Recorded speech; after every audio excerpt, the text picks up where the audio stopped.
I think when I was first, on the streets, I still kind of separated myself from everybody else that was down there and looked at myself as like unique, that like, I'm not as bad off as these people. I'm not as dirty as these people. I haven't, done certain things yet. I haven't been arrested yet. Like I'll be fine.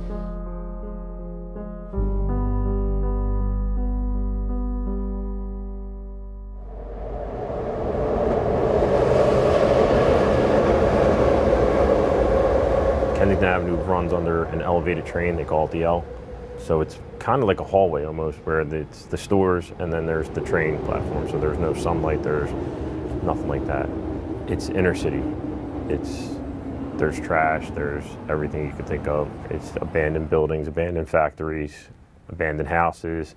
And then there's the heroin, and there's on every street corner down there, there's dealers. You can't go anywhere without running into dealers.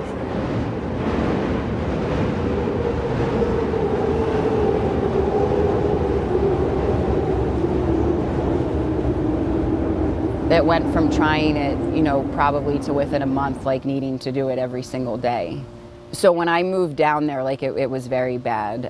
It wasn't about like the thrill of getting high. It was like, I need this, or like I feel like I'm gonna die because I'm getting that sick. That's one of the tools that the pimps use to keep these girls under control and keep them in the working status, because they need the drugs, they need the money to get the drugs. So that's a big key factor in their control over these girls.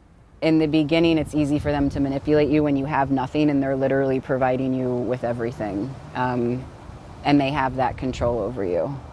It kind of became just like giving in to them, because I felt obligated, to do certain things with them in order for them to keep providing for me. If they would be physically abusive towards you, then they would remind you that they were like your primary source of income, your primary, place to have a roof over your head, to feed you. So even though that part of it was there, it's kind of like you were willing to sacrifice. I was willing to sacrifice enduring that, because without that person, like I thought I had nothing.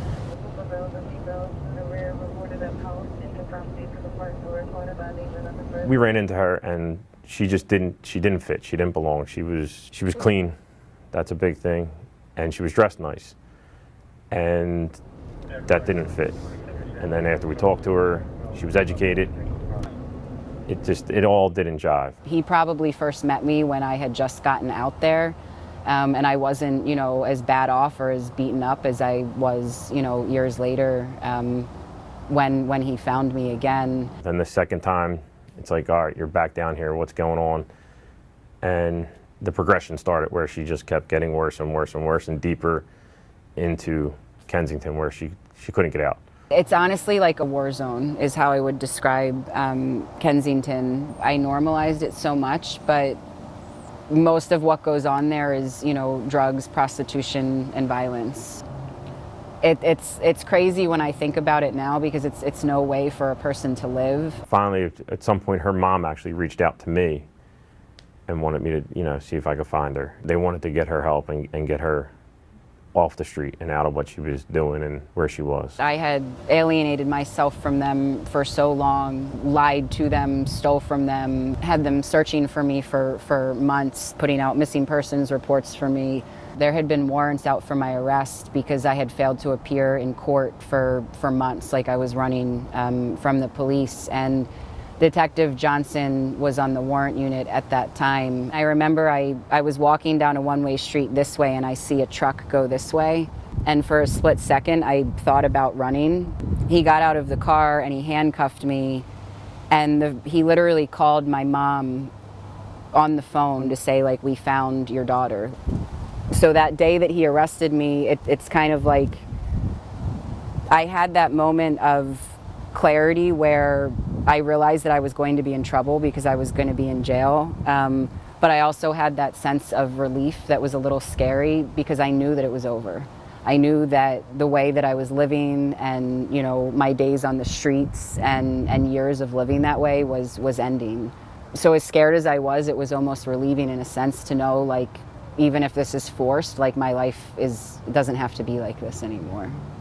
Looking back, like that day, he saved my life in the sense that had he not gotten me then, like I don't think that I would have made it off of the streets alive had I continued to stay out there. I don't look at it like that, like I saved her life. I mean, now sitting back after she said it, yeah, but that's what I was supposed to do. That was my job. That's what the task force, everybody was here to do. That's what we're supposed to do, is help these girls get off the street. Whether it's, addiction or prostitution or human trafficking, it doesn't discriminate against any, socioeconomic status or any background. Even me in the beginning thought like, I come from a good family, an educated family, a good area, like this could never happen to me. Like I was one of those naive, ignorant people that didn't think it could happen to me, as though I was above other people. But it can happen to anybody. You don't have to come from, a bad home or live in the inner city where that stuff might be misconceived as being more prevalent. Like it happens everywhere. It can happen to anybody.